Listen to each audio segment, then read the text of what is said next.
scared me badly, made me think about a reckoning. Not that I believed in the musty Christian vision of heaven and hell, but if I were to find myself at those much-written-about pearly gates, where would I fall short? What did I regret leaving undone? So when the captain of my chartered vessel asked me for our next destination, I thought about the Contessa who had once been kind to me at a low moment, and I said, Madrid. Captain Judd knew me well. He knew the contents of my passbook even better. So rather than deride me for naming a landlocked city, he said, Would you prefer to go via Lisbon, Bilbao, or Barcelona? I pictured the map of Europe I recalled so clearly, rugged brown coastlines nudging up against the blue of oceans and seas. Bilbao, I think. A good choice. Even with no interest in the captain beyond the professional, I flirted a bit. Would you tell me if you thought it was a poor choice?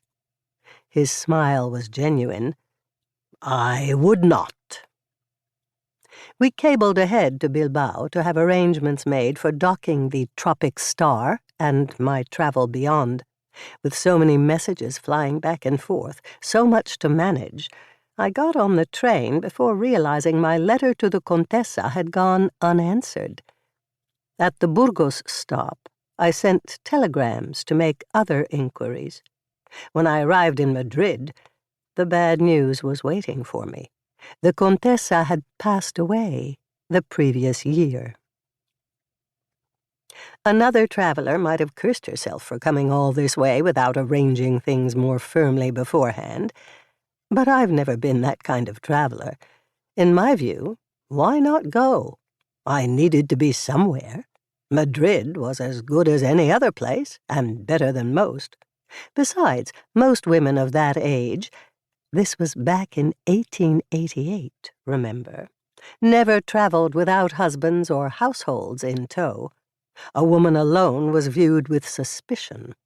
Society's rules defined the ideal woman of those days as one who made her family her entire purpose for being, their care her highest calling. Is it any wonder I never fit in? So after settling my things in an elegant, comfortable chamber at the Gran Hotel Inglés, I thought about what I most wanted to do, in a foreign country where I knew no one. With time and money no object, what should be my first step? I changed into my plainest gown, secured my valuables in the hotel safe, and went in search of a local fortune-teller.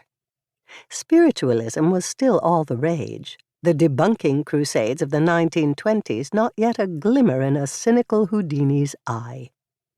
In the 1880s, if a divorced woman and a medium sat in a room together, the medium was the less suspect of the two.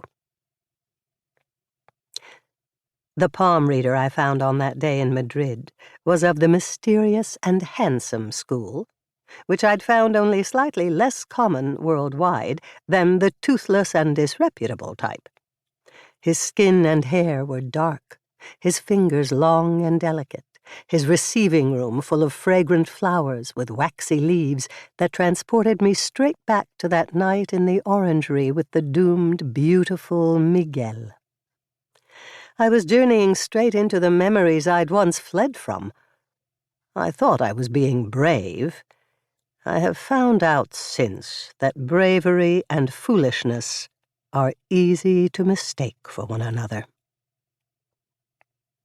Once I sat down across the table from him and paid his fee, modest considering, the handsome Spanish fortune-teller asked me, Very well, what is your name? Why do you need to know that? I shot back, perhaps a little more aggressively than needed. Shouldn't we remain strangers? The less you know, the more impressive I'll find it when you tell my future. He shook his head.